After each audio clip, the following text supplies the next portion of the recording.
Ang kwentong ito ay hango sa totoong buhay. Karanasan ito ni Usman. Taong 1977, Bokod, Benguet.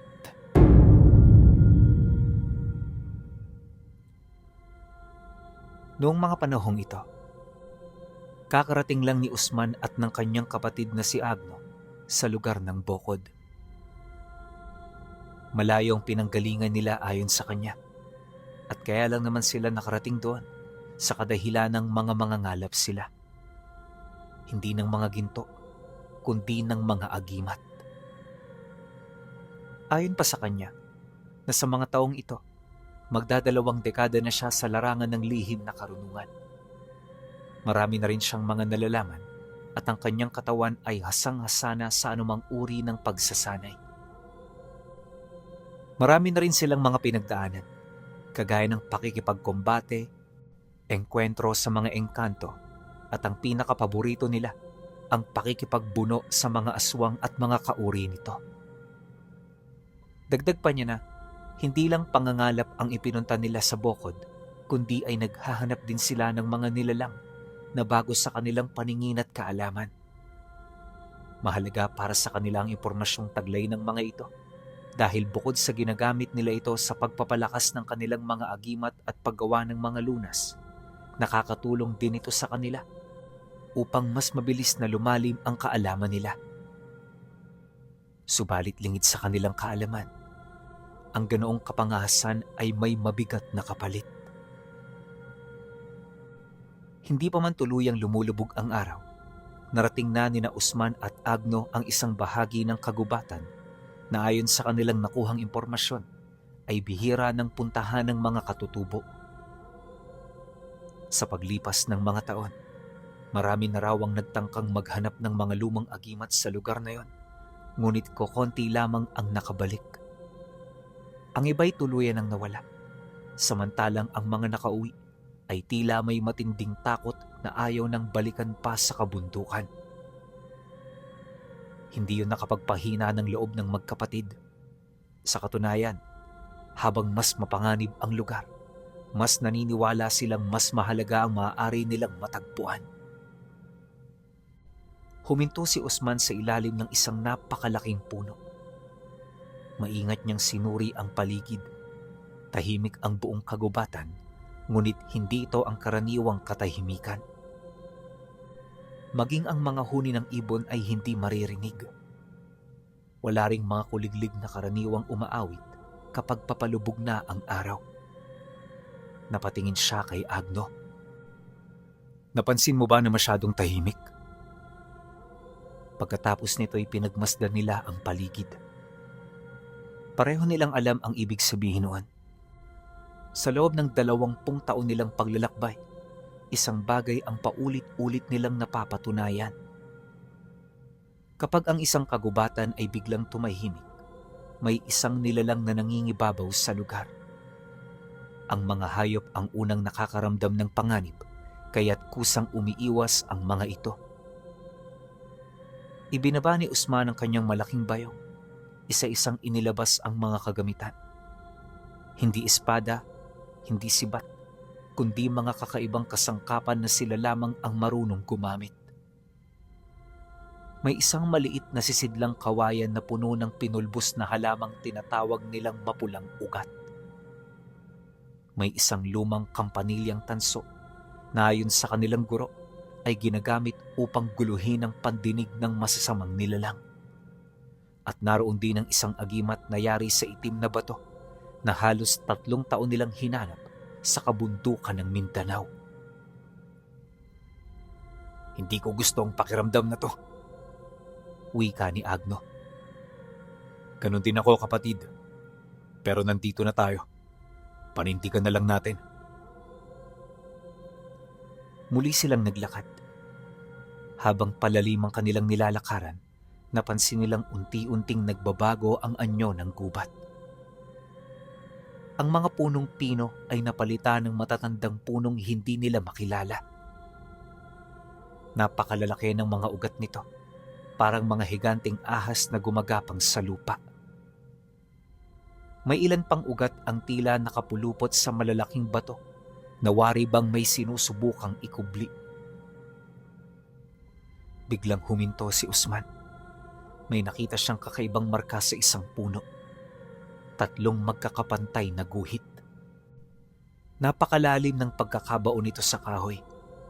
Hindi ito gawa ng itak, hindi rin gawa ng karaniwang hayop. Dala ng kuryosidad, lumapit dito si Agno. Maigi niyang pinagmasdan ng marka na para bang may ideya siya sa kanilang mga nakikita. Maya-maya ay hinawakan niya ito at doon niya napansin na yon ay mainit pa. Hindi dapat yun ganon. Palubog na ang araw. Mas lalo nilang napansin ang mga kakaiba sa lugar. Hindi lang mga marka ng kuko ang nagkalat, kundi pati na rin mga punit-punit na damit ng tao. Ngunit ang nakapagtataka, malayo ang bayan sa lugar na yon. Imposible na makakita sila ng ganon dahil inaasahan nila na ang bundok na kanilang napuntahan ay isang malaking ilang.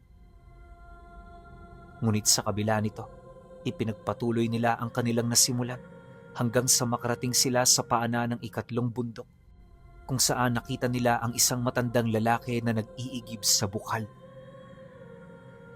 Mag-isa lang ito sa lugar na yon at parang sanay na ito sa paligid niya.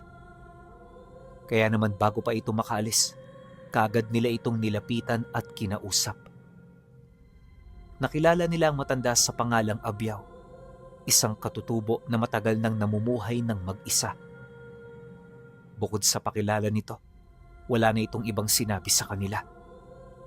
Ngunit sa kabila nun, alam niya na hindi ito isang pangkaraniwang matanda. Kapansin-pansin ang presensya nito na halos may kahalintulad din ng sa kanila. Kaya imbis na yon ay hayaan, minarapat nila ritong sumunod at makipag-usap. Hindi naging mahirap para sa kanila na intindihin ang diyalekto ng matanda, sa kadahilan ng matagal na rin nilang pinag-aralan ang bawat diyalekto ng ating bansa. Para kay Usman at sa kanyang kapatid, ang diyalekto ang isa sa mga karunungang dapat taglay nila kapag sila'y naglalakbay. Sa ganoong paraan magkakaroon sila ng kamalayan sa lugar kung saan sila nakarating. Tahimik na naglakad ang matandang si Abyaw sa makipot na daang halos natatakpan ng matataas na damo at makakapal na ugat ng mga puno. Hindi man lang ito lumilingon upang tiyaking sumusunod sina Usman at Agno. Para bang alam na alam niyang wala ng ibang pagpipilian ang magkapatid, kundi ang sumunod sa kanya. Paminsan-minsan ay humahampas ang malamig na hangin mula sa kabundukan. Ngunit sa bawat pag-ihip nito, kakaibang amoy ang dala. Hindi yun amoy ng basang lupa o mga dahong nabubulok. Isa yung amoy na tila pinaghalong lumang insenso, sariwang dugo, at dagta ng mga punong hindi pa kailanman nakita ni na Usman. Napansin yon ni Agno. "Kapatid, naamoy mo ba yon? Hindi ito amoy ng karaniwang gubat." Nang marinig niya ito, tumangulang siya. Hindi rin sumagot sa kapatid niya ang matandang si Abyaw. Patuloy lamang itong naglalakad habang ang dala nitong malaking banga ng tubig ay hindi man lang natatapon kahit lubak-lubak ang daan.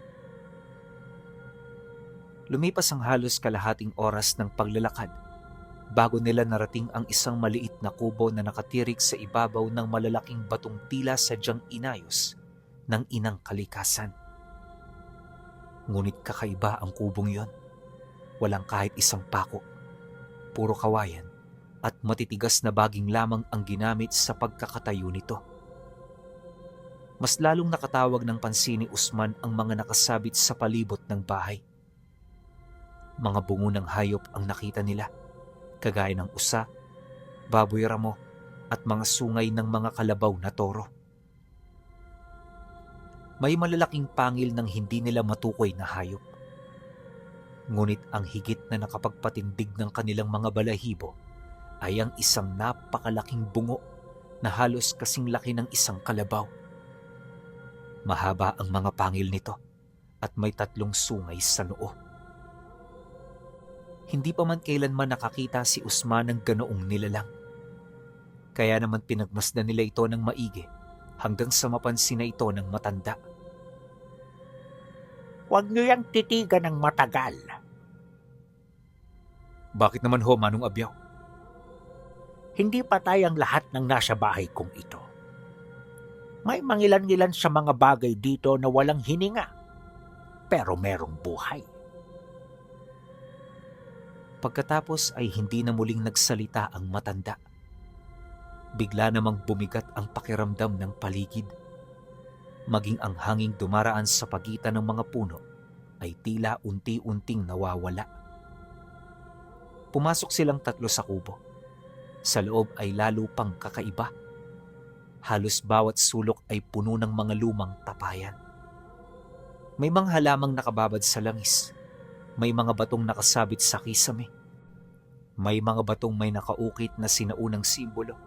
May mga agimat na yari sa sungay, kahoy, bato, kabibe, at mga metal na hindi pamilyar sa magkapatid. Dahil sa kanilang mga nakita ay bahagya silang napahinto. Doon, unti-unti niyang naramdamang nanginginig ang itim na agimat na nakasabit sa kanyang leeg. Ilang segundo lamang ang lumipas ay nagsimula ring uminit ang agimat ni Agno hanggang sa magkatinginan silang dalawa. Sa isip-isip nila, hindi na yun normal. Iisang bagay lamang ang kayang magpagalaw sa kanilang mga agimat at yun ay isang napakalakas na kapangyarihan. Ilang segundo ang lumipas ay napansin na rin ito ng matanda. Pagbaling nito ng tingin, bigla sila nitong tiningnan mula ulo hanggang paa na para bang sinusuri sila nito ng maigi. Nang mapansin naman yun ni Usman, hinayaan lang niya ang matanda. Hindi siya gumawa ng kahit na anong bagay na kaduda-duda.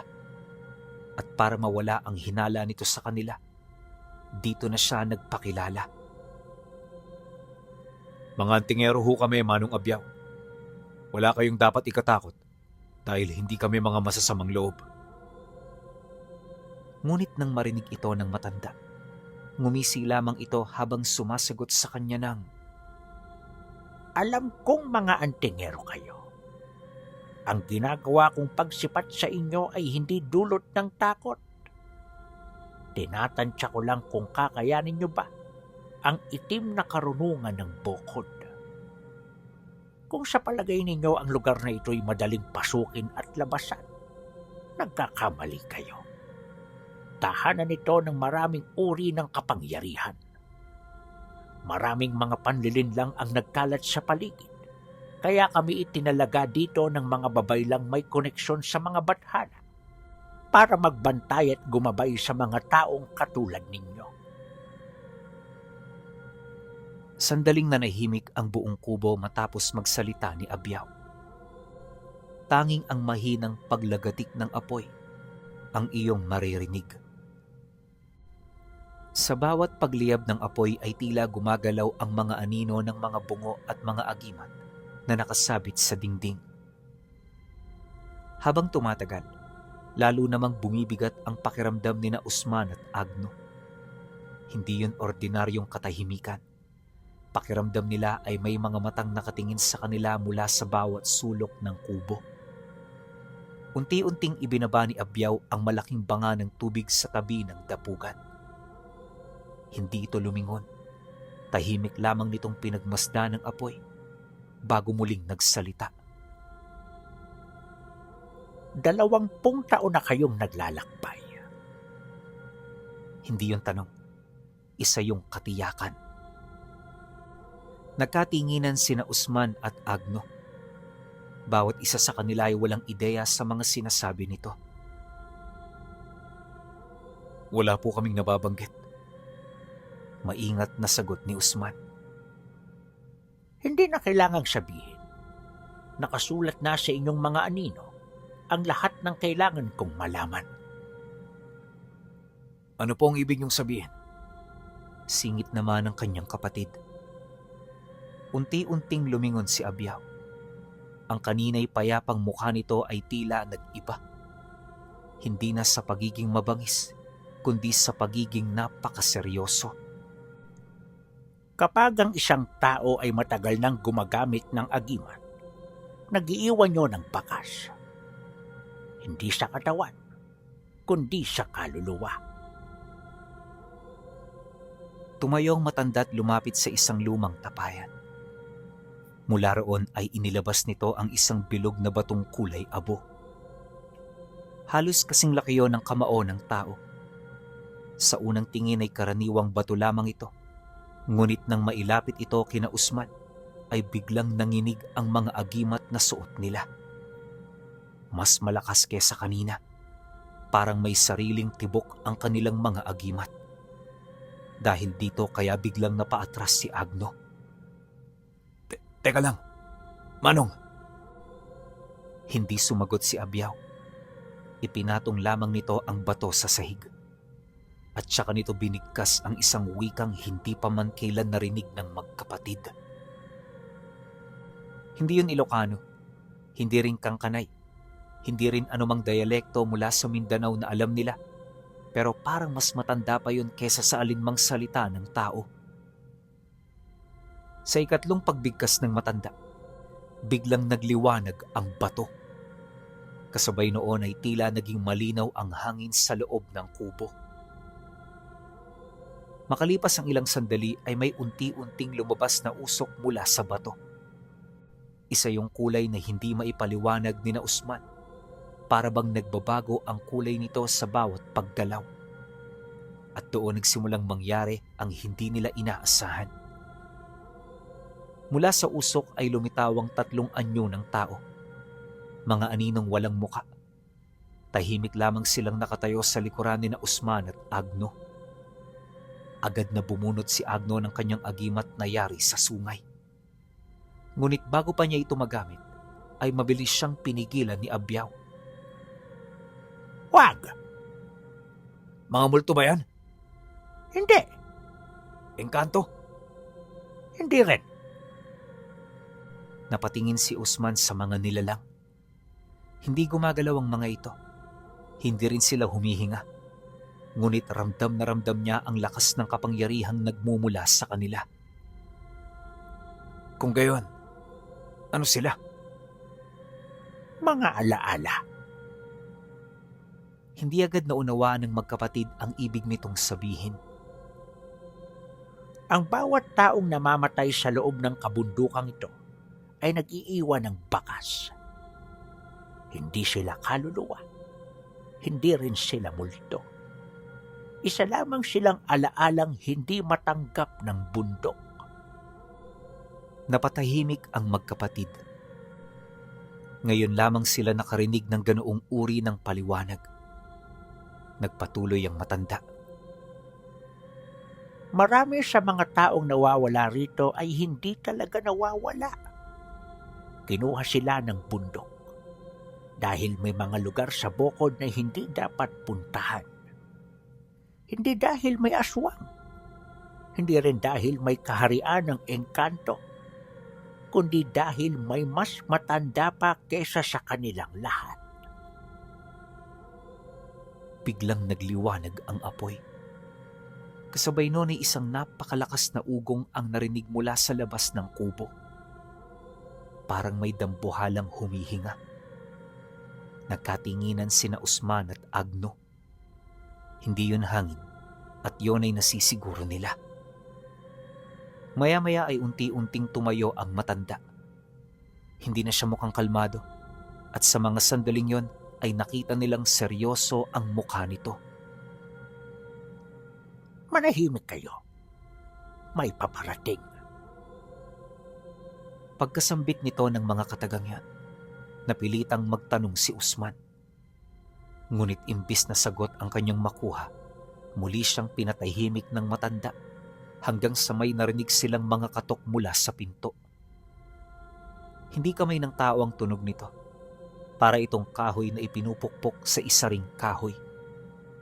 Maya-maya ay may narinig silang sumigaw. Tinatawag nito ang pangalan ng matanda.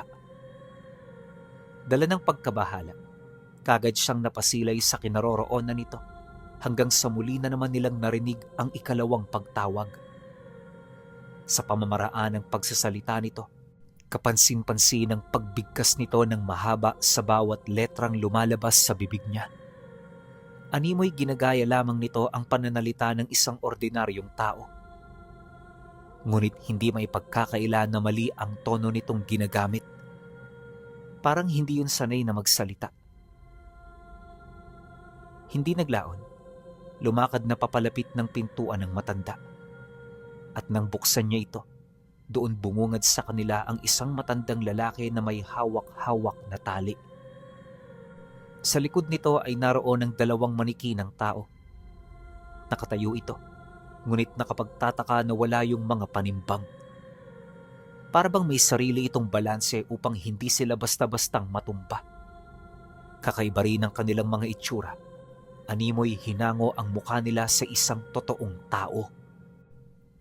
Matapos naman yung masilayan ng magkapatid, pinanatili nila ang pagiging kalmado. Hindi sila gumawa ng kahit na ano at nanatili lamang silang nakamasid dito.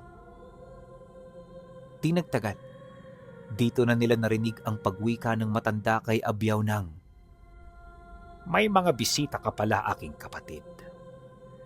Sino-sino ang mga yan? Ano ang kailangan nila sa iyo? Ngunit imbis na sagutin niyo ng maayos, pabalang na sumagot dito si Abyaw ng, Wala ka nang pakialam sa kanila, Orlan. Bumalik ka na sa lugar mo. Hindi ba't palagi kong pinapaalala sa iyo? Hindi na tayo magkapatid. Ang ating ugnayan ay nananatiling nasa dugo na lamang. Wag na wag mo yang kakalimutan. Pagkabigkas ni Abyaw ng mga salitang yon, ay napansin ni na Usman na bahagyang nanginig ang mga manikang nasa likuran ni Orlan. Hindi yun dahil sa hangin. Sa katunayan, napakatahimik ng gabing yon. Ang mga dahon sa paligid ay hindi man lang gumagalaw. Nanatiling nakangiti si Orlan. Ngunit ang kanyang ngiti ay hindi ngiti ng isang taong natutuwa. Isa yung ngiting walang bahid ng damdamin. Para bang ginagaya lamang nito ang anyo ng isang karaniwang tao. Maya-maya ay dahan-dahan itong itinaas ang kanang kamay. Biglang humakbang pasulong ang dalawang manikin.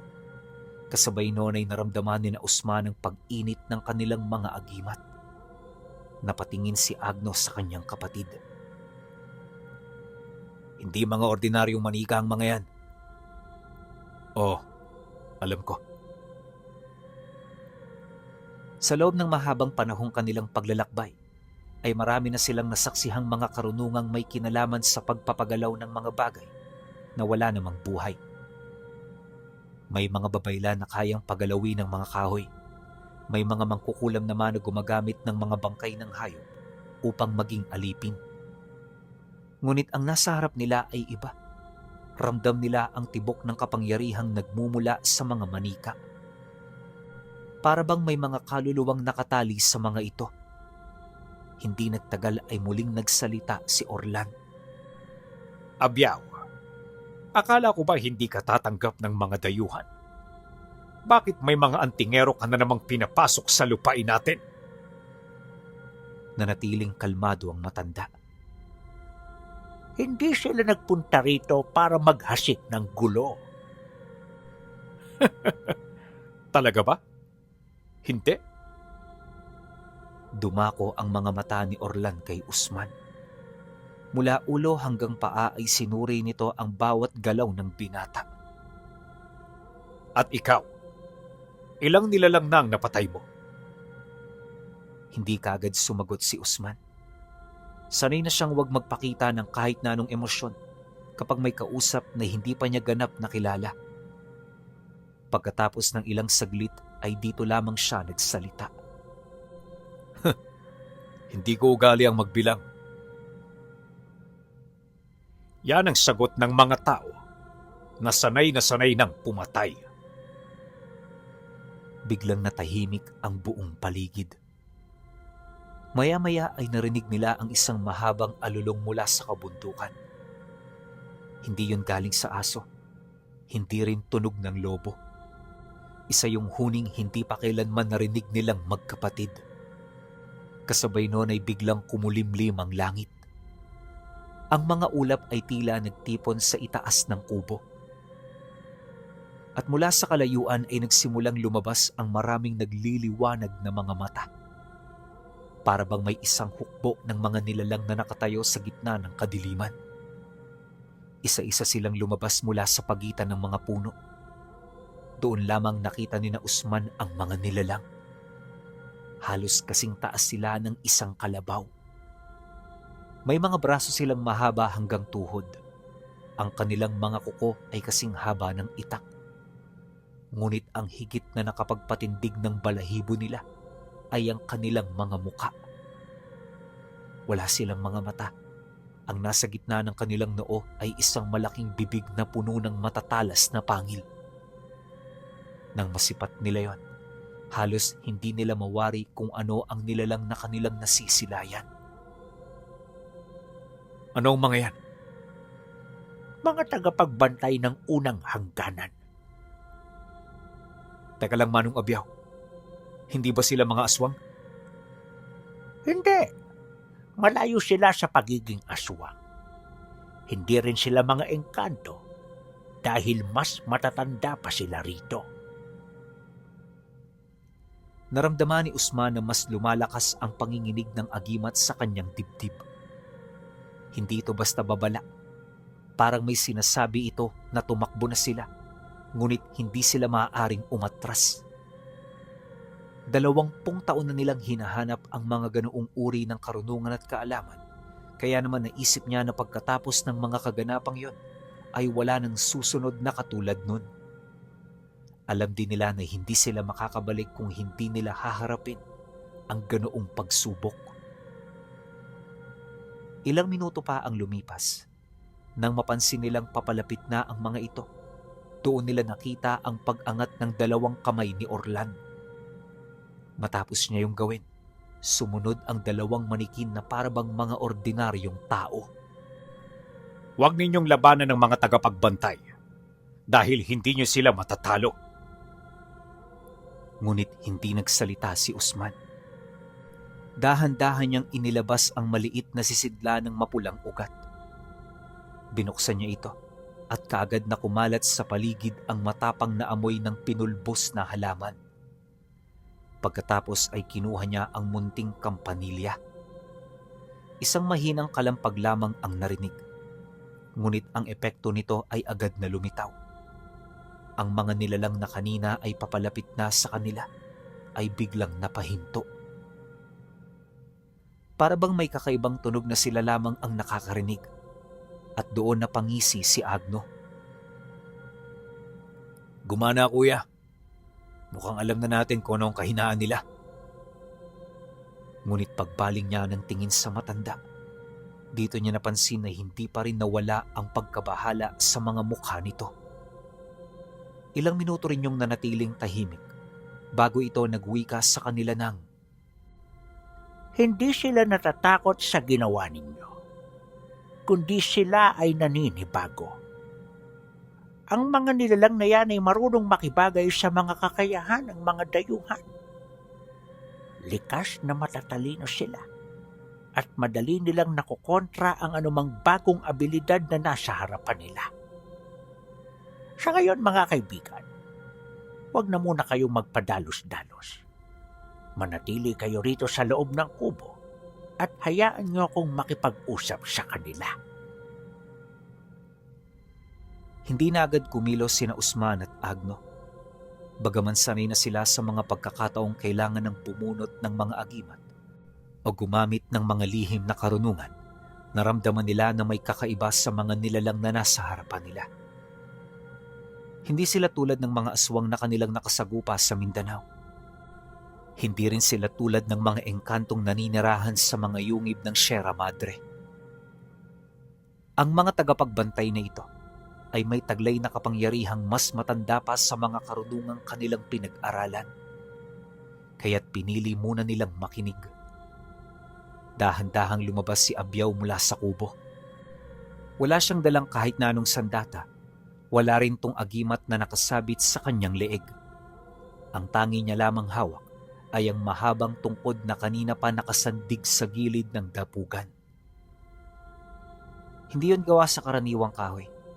May timang kulay nito na parabang ilang siglong nakalubog sa putik. May mga ukit ding paulit-ulit na simbolo mula sa pinakailalim hanggang sa dulo nito.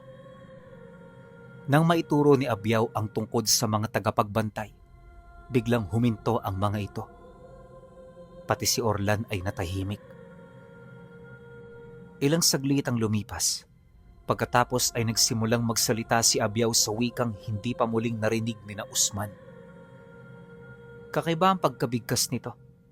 Mabagal, malalim, para bang bawat salita ay may kalakip na kapangyarihan. Sa bawat pagbigkas niya ay nanginginig ang mga dahon ng mga puno. Ang mga bato ay tila bahagyang gumagalaw. Maging ang apoy sa loob ng kubo ay biglang humaba ang mga alab. Napatingin si Agnos sa kanyang kapatid. Kuya, hindi ito ordinaryong dasal. Hindi nila namalaya na ang 3 anyong walang muka na lumitaw mula sa batong kulay abo ay nakalabas na rin ng kubo.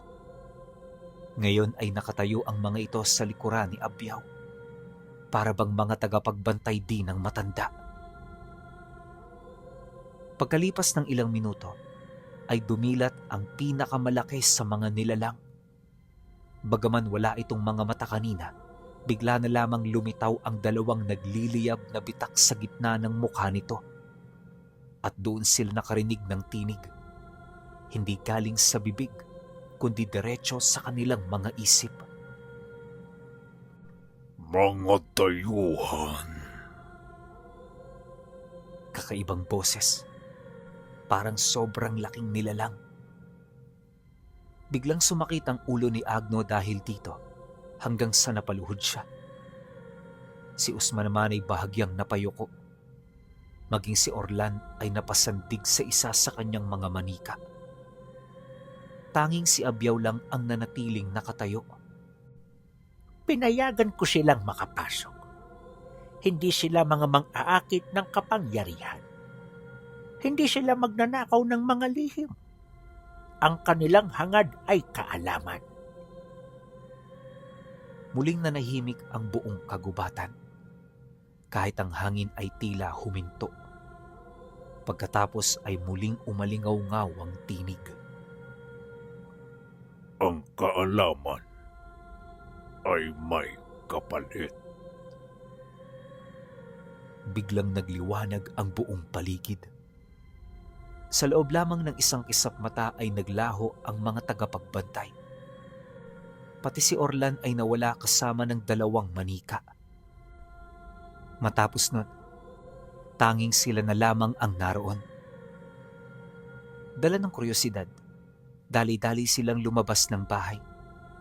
At doon, bumungad sa kanila ang matanda na nakaupo sa bakuran habang dahan-dahang naglulukot ng tabako. Pagsilay nito sa kanila, kagad sila nitong kinawayan para lumapit. At nang makarating sila sa kinaroroonan nito, bigla itong nagwika sa kanila ng, Ngayong nakita niyo na ang isa sa mga lihim ng aming lugar. Gusto niyo pa bang magpatuloy? Gusto niyo pa bang pag-aralan ang aming pamumuhay? Maaari ko naman kayong samahan. Pero may mga limitasyon ang bawat lugar na pwede nating puntahan. Kailangan natin silang respetuhin upang gantihan din nila ito ng mabuti. at sa pagpapatuloy ng kanilang pag-uusap, ipinagtapat ng matanda na maraming pugad at angka ng mga aswang ang naninirahan sa lugar nila. Kumukuha ito ng mga biktima sa malalayong lupa upang hindi maubos ang mga tao sa kanilang lugar. Nabanggit din ito na may mga parte ng bundok na pinamamahayan ng mga ito at sa sobrang tindi ng kasamaan sa lugar na yon, pinamumugaran na rin ito ng malalakas na uri ng salot. Nang marinig nila ang mga salitang yon mula kay Abyaw, pareho silang napatahimik. Hindi yun ang uri ng babalang karaniwan na nilang naririnig sa mga matatanda o mga babaylan sa kanilang mga napupuntahang lugar. Iba ang bigat ng mga kataga ni Abyaw. Para bang hindi ito nagsasalita batay sa mga kwentong narinig lamang, kundi sa mga bagay na siya mismo ang nakasaksi. Ilang saglit na naghari ang katahimikan. Ang mahinang pag-ihip ng hangin ay muling bumalik sa kagubatan. Ngunit kasabay noon ay may mga narinig silang mahihinang bulungan mula sa kalayuan. Hindi nila matiyak kung mga tao ba yon o mga hayop. Ang mga tunog ay tila sumasabay sa paggalaw ng mga dahon. Napatingin si Agno sa kanilang paligid. Parang may mga nakamasid sa atin Hindi lang parang. Matagal na silang nakatingin sa inyo mula pa nang tumungtong kayo sa unang hangganan. Sagot naman ng matanda. Biglang naramdaman ni Usman ang munting panginginig ng agimat na nakasabit sa kanyang dibdib. Hindi na yon tulad ng mga nauna nitong babala. Mas mabagal ang pagtibok nito, ngunit mas malalim ang init na ibinibigay sa kanyang katawan. Teka lang, anong ibig sabihin nito? Pagkasabi niya nun, ay biglang nagliparan ang daang-daang uwak mula sa pinakamataas na bahagi ng kagubatan. Dumilim ang kalangitan dahil sa dami ng mga ito. Ang kanilang mga huni ay nagmistulang babala sa lahat ng nilalang sa bundok. Maya-maya pa ay may narinig silang malakas na pagkabali ng mga sanga. Kaya naman ang mapansin ito ng matanda, inabisuhan na sila nitong pumasok sa loob. Pagtungtong ng gabi, ang paligid ay naging payapa at tahimik. Wala silang naririnig na kahit na ano, ngunit ang kanilang mga kalooban ay hindi mapalagay-lagay. Palagi silang alerto at kahit walang panganib, palagi silang nakamasid at nakikiramdam. Buong magdamag itong nangyari, kaya naman kinaumagahan, hindi sila nagkaroon ng sapat na lakas upang makapagpatuloy. Nang magliwanag ang silangan, ay hindi pa rin tuluyang nakaahon ang araw sa likod ng matataas na bundok ng Bokod. Makapal pa rin ang hamog na bumabalot sa buong kagubatan. Ang mga puno ay halos hindi na makita dahil sa kapal ng puting ulap na gumagapang sa lupa. Sa pangkaraniwang tao, maganda ang tanawing yon. Ngunit para kina Usman at Agno, isa yon sa mga pinakamapanganib na oras sa kagubatan. Tahimik na nakaupo si Abyaw sa labas ng kubo. Hindi pa rin ito nagsasalita. Ang mga mata nito'y nakatuon sa malayo, para bang may hinihintay. Lumabas si Usman habang hawak ang kanyang bayong. Napansin niya agad na ang mga bungo na nakasabit sa paligid ng kubo ay nakaharap lahat sa iisang direksyon. Manong, bakit parang nakatingin sila sa parehong lugar? At nang marinig ito ng matanda, matagal muna itong nakinig sa mga tunog ng kagubatan bago marahang nagsalita. Dahil nararamdaman nila na may nagising. Pagkabigkas pa lamang nito ng mga salitang yon, ay biglang nahulog ang mga ibon mula sa mga puno. Halos 25 uwak ang bumagsak sa lupa na parabang sabay-sabay na nawala ng buhay. Sa puntong yon, napagtanto ng kanyang kapatid ang nangyaring pagliparan ng mga ibon noong nagdaang araw. Nakumpirma niya na hindi ito dahil sa agimat niya, kundi dahil ito sa mga salitang binitawan ng matanda sa kanya.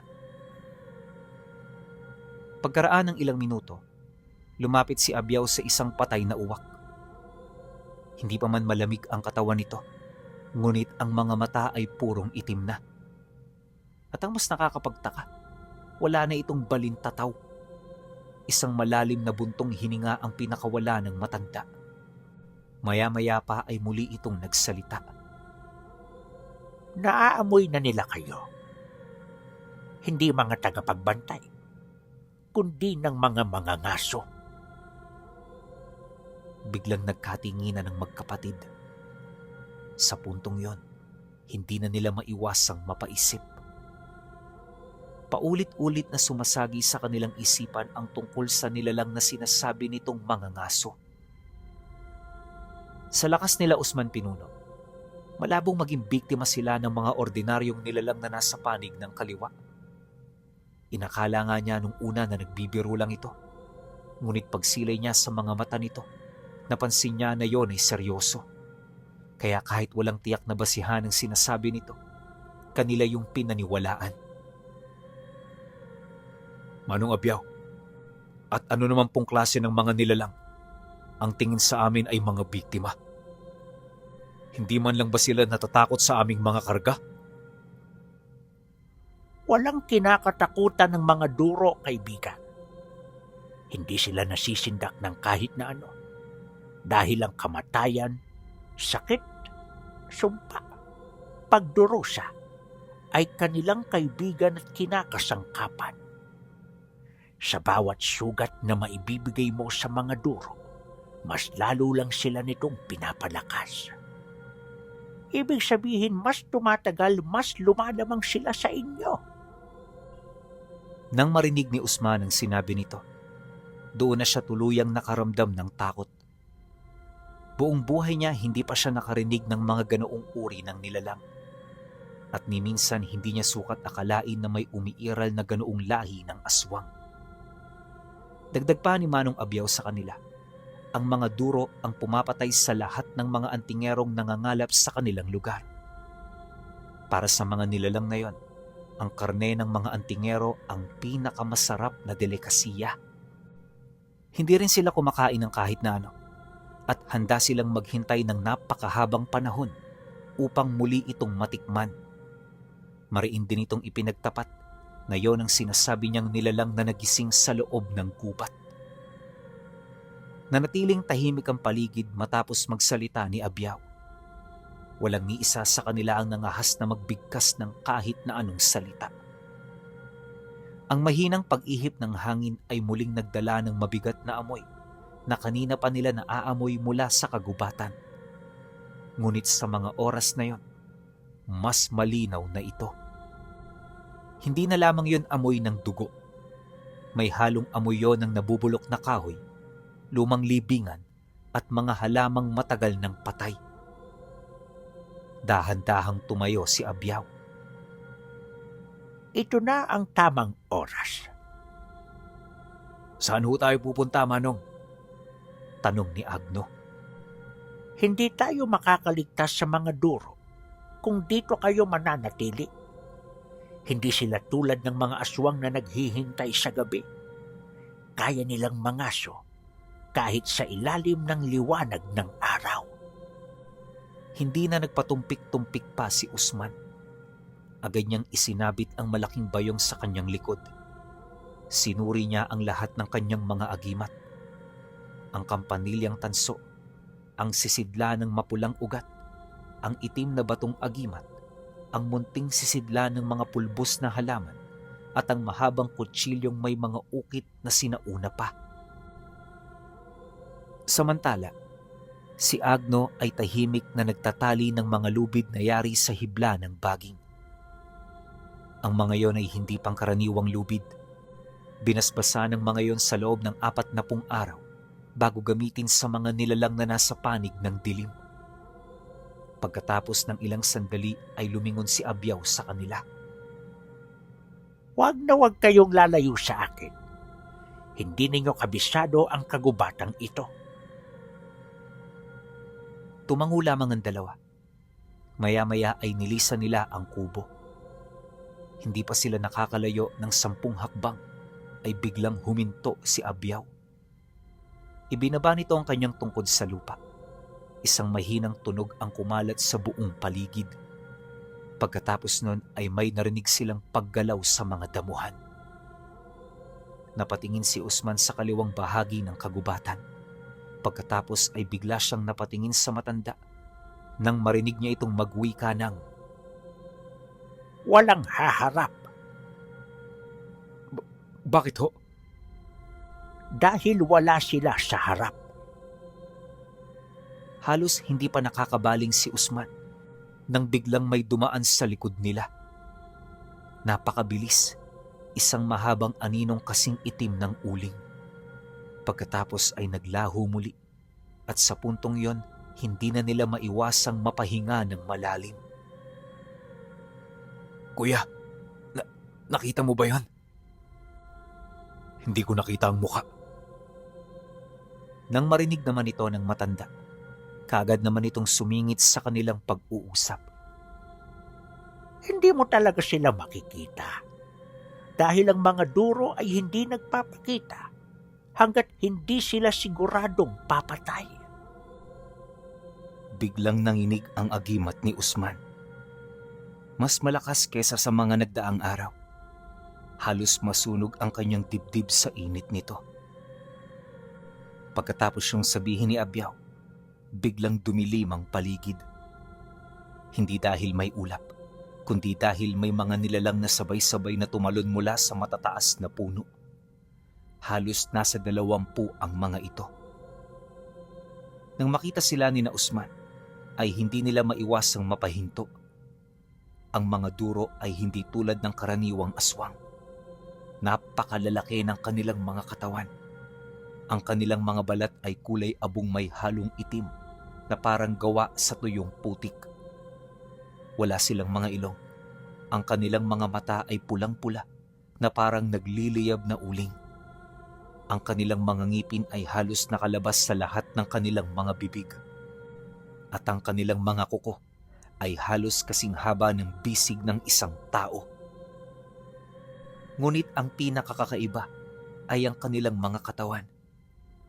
Puno ito ng mga peklat, mga sugat na hindi naghihilom, mga malalalim na hiwa, at mga butas na tagos sa mga katawan nila, pero wala kahit isang dugong dumadaloy na para bang ang mga sugat na yon ay nagbibigay sa kanila ng buhay.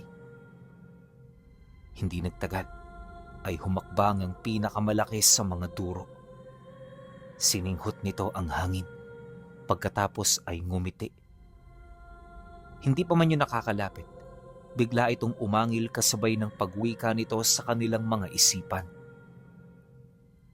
Antingero, 31 taon na kaming hindi nakatikim ng dugo ng mga katulad ninyo. Naramdaman ni Agno ang pagtaas ng balahibo sa kanyang batok. Samantalang si Usman ay tahimik lamang na humakbang pasulong. Hindi kami mga pagkain. Sagot niya rito. Biglang tumawa ang mga duro. Ang kanilang mga tawa ay parang mga bato na nagkikiskisan. Nakakabingiyon at nakakakilabot. Pagkatapos ay biglang nawala ang pinakamalaking duro. Isang kisap mata lamang sumugod ito. Unang bumunggo ang nilalang kay Usman at sa sobrang lakas ng pagkakabunggo, bumitak ang makapal na kahoy na tinamaan niya. At nang bumagsak siya sa lupa, halos hindi siya makahinga. Ngunit sanay na ang kanyang katawan sa mga ganitong labanan. Hindi pa man siya tuluyang nakakabangon, ay bigla niyang pinatunog ang kampanilyang tanso. Sa loob lamang ng ilang saglit ay napahinto ang lahat ng mga duro. Para bang may malakas na puwersang sumakal sa kanilang mga tenga. At dahil dito, kaya nagkaroon siya ng pagkakataon para ikalat ang mga pulbos ng mapulang ugat sa hangin. Pagkatapos ay lumiyab ang mga ito. Isang malaking pader ng pulang apoy ang naghati sa pagitan nila at ng mga duro. Ngunit ang hindi nila inaasahan ay ang paghalakhak ng mga nilalang. Isa-isa silang lumakad papasok sa apoy. Hindi sila nasusunog. Sa halip, habang nababalot sila ng alam, ay mas lalong dumidilim ang kanilang mga katawan. Mas lumalakas ang kanilang mga aura. Mas lumalalim ang kanilang mga amoy. Dahil sa pangyayari, nanlaki ang mga mata ni Agno. Batid niya na ang mga apoy na yon ay hindi pinapatay ang mga nilalang, kundi yon ang kanilang nagiging pagkain upang mas lumakas pa. Dahil sa nalaman ng kapatid niya, halos manginig ang buong katawan nito. Unti-unti, naunawaan na nila ang mga sinasabi noon ni Tandang Abyaw tungkol sa mga duro. Dito rin nila napagtanto ang mismong dahilan ng matanda kung bakit gusto na sila nitong paalisin sa lugar na yon. Hindi na may pagkakaila ni na Usman at Agno ang katotohanan. Ang mga duro ay hindi lamang mga nilalang na may kakaibang anyo. Ang mga ito'y nabubuhay sa pamamagitan ng lahat ng uri ng kapangyarihang ipinambabanat sa kanila. Ang apoy ay nagiging hangin nila. Ang sumpa ay nagiging pagkain. Ang mga sugat ay nagiging daan upang mas lumakas pa ang kanilang mga katawan. Sa loob ng 20 taon na paglalakbay ni na Usman, ngayon lamang sila nakakita ng mga nilalang nakabaliktaran ng lahat ng kanilang mga napag-aralan. Ang mga agimat na dati ay nagpapahina sa mga aswang, ngayon ay siyang nagiging lakas ng kanilang mga kalaban. Dahan-dahang ibinaba ni Usman ang kampanilya. Hindi siya nataranta. Masyado na siyang sanay sa mga labanan. Ang unang plano ay hindi talaga agad nagtatagumpay. Ngunit sa mga mata ni Agno ay kitang-kita ang pagkabahala. Kuya! Huwag mong galawin ang apoy.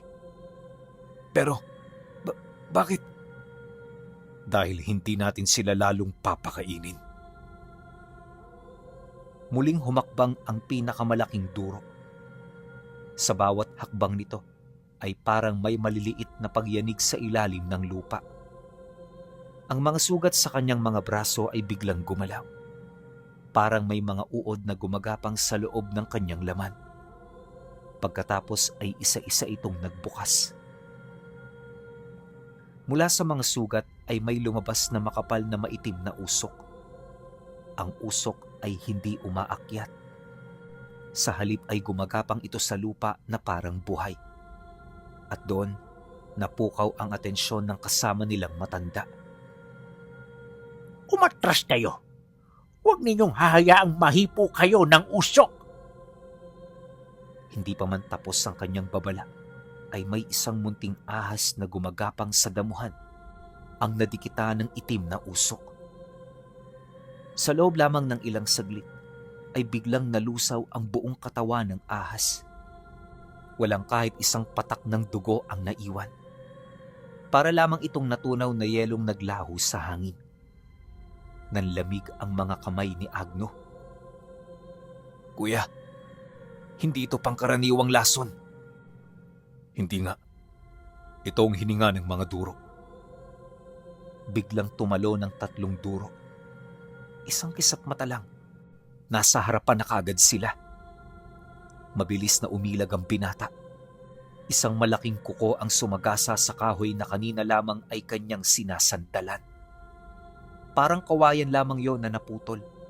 Sumabog ang mga tipak ng kahoy sa paligid. Kasabay noon ay gumalaw na si Agno. Mula sa kanyang bewang ay inilabas niya ang 4 na pabilog na batong may mga ukit. Isa-isa niya itong ibinato sa paligid. Nang bumagsak ang mga bato, ay bigla itong lumubog sa lupa. Pagkatapos, lumitaw ang 4 na haligi ng liwanag. Umikot ang mga ito sa kanilang 3. Ang mga duro ay biglang napahinto. Napansin ni Usman ang pagbabago.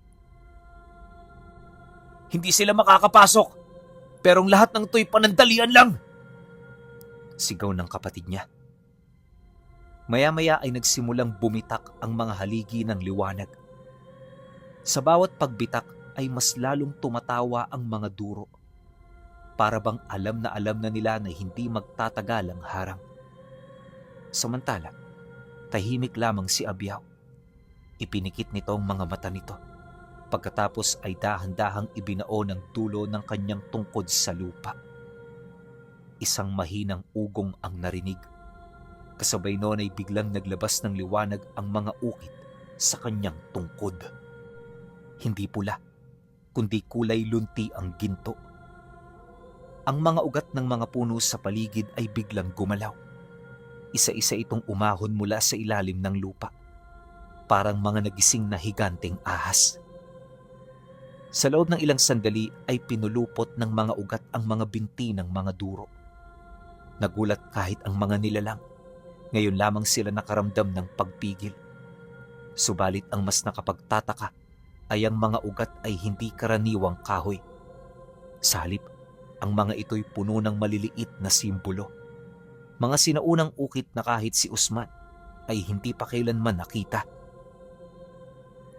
Anong mga yan? Nagtatakang tanong niya. Yan ang mga tanikala ng bundok. Pagkatapos ay bigla niyang itinaas ang tungkod. Isang malakas na pagyanig ang yumanig sa buong kagubatan. Ang mga ugat ay sabay-sabay na humila sa mga duro pababa. Halos kalahati ng mga nilalang ang tuluyang nilamon ng lupa. Ngunit ang pinakamalaking duro, hindi man lang nagpakita ng takot. Bagkus ngumiti ito. Pagkatapos ay bigla nitong pinunit ang sarili nitong kaliwang braso. Sa lakas ng pagkakapunit ay tumilapon ang napakalaking braso sa himpapawid. Nagulat ang lahat, pero ang mas nakakakilabot, ang brasong yon ay hindi namatay. Pagbagsak sa lupa ay nagsimula itong gumapang na parang gagamba. Isa-isa ring pinunit ng iba pang mga duro ang kanilang mga braso. Sa loob lamang ng ilang segundo ay halos 50 naglalakihang mga kamay ang sabay-sabay na gumagapang patungo sa kanila. Teka lang, anong uri ito ng karunungan? Halos mapasigaw si Agno. Hindi na yan isang karunungan, kaibigan, kundi isa na yang salot. Biglang tumalo ng isang napakalaking kamay. Diretso yun sa mukha ni Agno. Ngunit sa huling sandali ay may dumaang isang itim na anino. Isang malakas na hampas ng tungkod ang sumalubong sa gumagapang na braso. Kumalat ang nakakabinging sigaw ng nilalang. Sa kauna-unahang pagkakataon, nakarinig sila ng daing ng mga duro. Nagkatinginan sina Usman at Agno. Dahil sa pangyayari, dito na nagsimulang magseryoso si Tandang Abyaw. At sa kauna-unahang pagkakataon mula nang makilala nila ito, nakita nila ang tunay nitong aura na matagal nang nakatago. Mula sa kanyang likod ay may mga aninong tila mga higanting puno na sabay-sabay na umusbong. Ang kanyang mga mata ay nagmistulang kulay berdeng kristal. Ang mga ukit sa tungkod ay tuluyang nagliwanag. Pati ang mga bungo na nakasabit sa kanyang kubo sa malayo ay sabay-sabay ding nanginig. Doon, napalunok si Usman. Sa lahat ng babaylan, mga manggagamot at mga matandang kanilang nakilala, ngayon lamang siya nakakita ng isang taong kayang palabasin ng kapangyarihan ng isang buong bundok. Sa kumpas ng tungkod nito, nilamon ng parang dagat na lupa ang nilalang. Kagad itong naglaho sa kanilang paningin. Ngunit nagdulot ito ng malaking epekto sa kalagayan ng matanda. Sa sobrang lakas ng aral na ginamit niya, kagad itong napaluhod at naghabol ng hininga. Bago ito mawala ng malay, isang bagay lang ang sinambit nito sa kanila. Kailangan nating makarating ng baryo bago sumapit ang gabi. At nung marinig nila ito, dali-dali nila yung sinunod. Hindi sila nagdalawang isip na bumaba. Kahit alam nila sa kanilang mga sarili na hindi pa sila nakakapangalap ng mga bagay na kanilang pakay sa lugar. Nang makalayo sila ng ilang daang hakbang mula sa lugar na pinangyarihan ng labanan, ay hindi pa rin nagpapahinga si Usman. Pasan pa rin nila ang walang malay na si Abyaw, habang si Agno ay paulit-ulit na lumilingon sa kanilang likuran. Sa bawat paglingon nito ay umaasa siyang wala ng mga duro na sumusunod. Ngunit may isang bagay na mas lalong nagpabigat sa kanilang mga kalooban. Ang kagubatan ay muling nanahimik. Maging ang pag-ihip ng hangin ay tila may takot ding dumaan sa lugar. Kuya, huwag kang lilingon. Bakit? Dahil may iba akong nararamdaman. Nang marinig ni Agno ang mga salitang yan, halos hindi na siya huminga. Hindi na rin siya lumingon pa. Alam niya na may mga nilalang na hindi dapat tinitingnan kapag sila ay bumubuntot. Dahil sa oras na makasalubong mo ang kanilang mga mata, ikaw ang magiging susunod na alaala ng kagubatan. Biglang nanginig ang mga dahon sa itaas. Isang mahabang anino ang dumaan. Isa lang, pero hindi yon ang kanilang kinatakutan. Dahil may sumunod pang isa, pagkatapos ay 5, hanggang sa hindi na nila ito mabilang. Ang mga puno sa magkabilang panig ay may mga nilalang nang tumatalon mula sa isang sanga patungo sa kabila. Subalit wala ni isa sa mga ito ang lumalapit, para bang may hinihintay ang mga ito. Napansin ni Usman ang isang kakaibang bagay. Ang mga duro ay hindi na sila tinitingnan. Ang mga mata ng mga ito'y nakatuon sa likod nila, para bang may mas kinakatakutan pa ang mga nilalang na yon. Hindi nagtagal ay dumilat si Abyaw. Mabigat ang paghinga nito. Namumutla ang muka. Ngunit ang mga mata nito'y muling nagliwanag. Ibaba niyo na ako. Bakit ho? Anong gagawin niyo? Basta, ibaba ninyo ako. Pagkababa nila rito, tsaka naman tumigil ang mga nilalang na nakabuntot sa kanila. Harap-harapan itong tiningnan ng matanda hanggang sa makita nila ang pangkat nito. Katulad pa rin yun ng mga duro na kanilang nasilayan. Pero sa pagkakataong yon, may isa sa mga kasamahan nito ang kakaiba sa lahat. Nakasuot ito ng ginintoang sayang panlalaki at may mga bakas ito ng dugo sa balat. May hawak din itong mahabang punyal at sa kanilang lahi, ito lamang ang katangi-tanging nagtataglay ng normal na mukhang kahalintulad ng sa tao. Ang kaso lang 3 ang mga mata nito at ang bungo nito sa bandang kaliwang pisngi ay nakausli.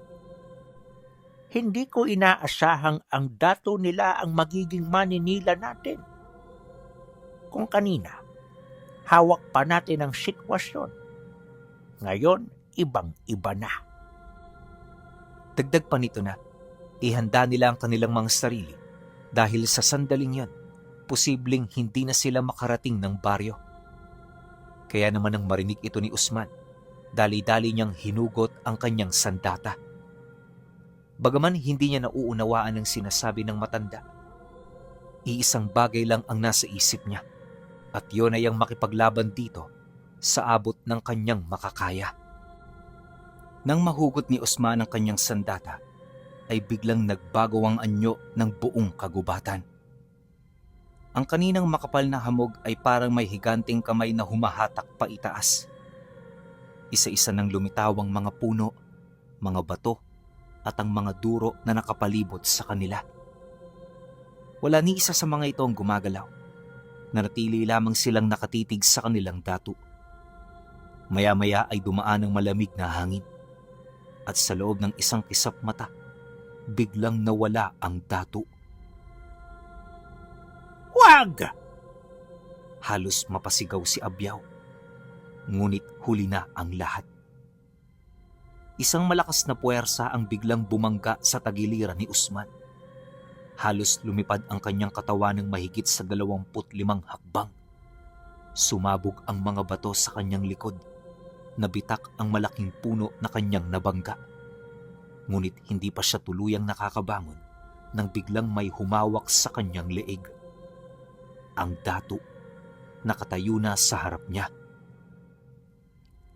Hindi ka pala ordinaryong antingero. At mas masarap ang mga katulad mo.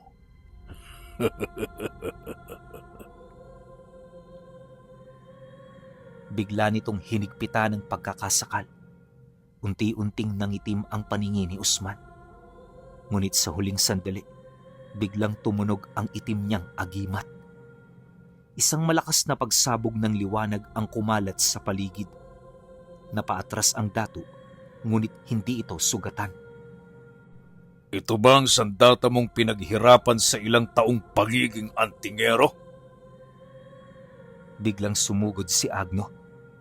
Umikot ang kanyang lubid na binasbasan sa loob ng 40 araw.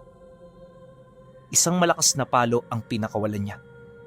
Ngunit bago pa man tumama, hinawakan na yon ng datu. Parang hibla lamang ng damo at sa isang hila, lumipad si Agno. Bumagsak siya sa mga batuhan. Narinig nila ang pagbitak ng ilan sa kanyang mga tadyang. Agno! Ngunit hindi makalapit si Usman. Hinarang siya ng mahigit 20 turo. Samantala, dahan-dahang tumatayo si Abyaw.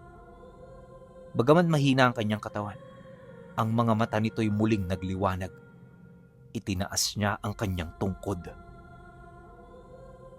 At kung ganon, bundok ng bukod, ipahiram mo sa akin ang iyong lakas. Biglang yumanig ang buong kabundukan. Ang mga ugat ng mga puno ay sabay-sabay umahon. Ang mga bato ay parang nabuhay. Ang lupa ay nagmistulang dagat na umaalon, pati ang mga duro ay bahagyang nabalisa. Unang beses nilang nakita ang datu na napatingin kay Abyaw. Hindi ka pa pala patay. Hindi pa. Dahil hindi ko papayagang maghasik ka na naman ng salot. Pagkatapos nun, biglang itinusok ni Abyaw ang tungkod sa lupa. Isang nakakabinging ugong ang sumabog sa buong kagubatan. Mula sa ilalim ng lupa, lumitaw ang napakalaking mga kadena na puno ng mga sinaunang ukit. Parang mga higanting ahas, isa-isa nitong tinalian ang mga duro. Ngunit imbis na matakot, naghalakhakan lamang ang mga ito. Sinubukan nilang putulin ang mga tanikala, ngunit hindi sila makawala at doon nila napagtanto ang bigat ng kalbaryong kanilang kinakaharap. Sa isang kisap mata ay nawala ang pagtawa. Napalitan ito ng mga daing dahil sa banta ng mga tanikala. At habang nangyayari ito, ang datu ay nanatili lamang na nakatayo. Tiningnan nito si Abyaw. Aba, ginagamit mo na ang buhay mo. Alam ko kung ano ang ginagawa ko. Alam mo, matagal ka na dapat patay. Oh, pero hindi pa tapos ang tungkulin ko.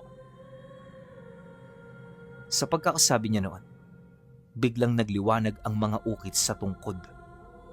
Ang mga tanikala ay nagsimulang humigpit. Isa-isa nang nagkakabitak-bitak ang mga katawan ng turo. Ngayon lamang sila nakarinig ng sigaw mula sa mga nilalang. Samantala, bumangon si Usman. Tiningnan niya ang datu. Alam niyang hindi ito matatalo ng mga agimat. Kaya ipinikit niya ang kanyang mga mata. Inalis niya ang itim na batong agimat sa kanyang leeg. Punong-puno man ito ng pag-aalala. Alam niya na yun na lamang ang paraan para matalo ang kanilang kalaban.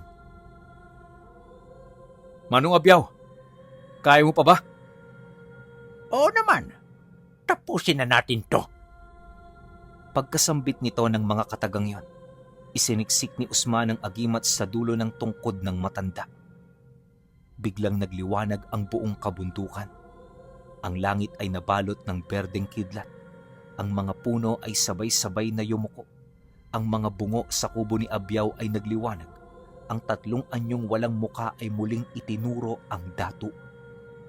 Kasabay noon ang buong puwersa nitong pagsugod hanggang sa lumaganap ang nakakabulag na liwanag sa paligid.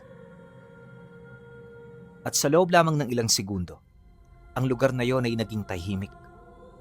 Nang tuluyan ng mawala ang liwanag, wala na silang nakitang nilalang. Parang bulang naglaho ang mga ito. Ngunit sa halip na ipagtaka, labis-labis nilang ipinagpasalamat ang mga nangyari. At noon ding sandaling yon ay umalis na sila. Nang makarating sila ng baryo, tumungo sila sa kaibigan ni Manong Abyaw para makapagpahinga at muling makapag-ipon ng lakas. Ayon kay Usman Pinuno, matapos ang mga pangyayaring yon, ay nagtagal na lamang sila roon ng 2 araw bago umalis. Magmula noon, hindi na sila bumalik pa ng bukod. Nanatili silang tahimik at payapa sa kanilang lugar At yun na rin ang nagsilbing tuldok sa ilang taong nakasanayan na nilang gawin. Ilang dekada pa ang lumipas. Silang magkapatid ay nabuhay bilang mga simpleng manggagamot at magsasaka.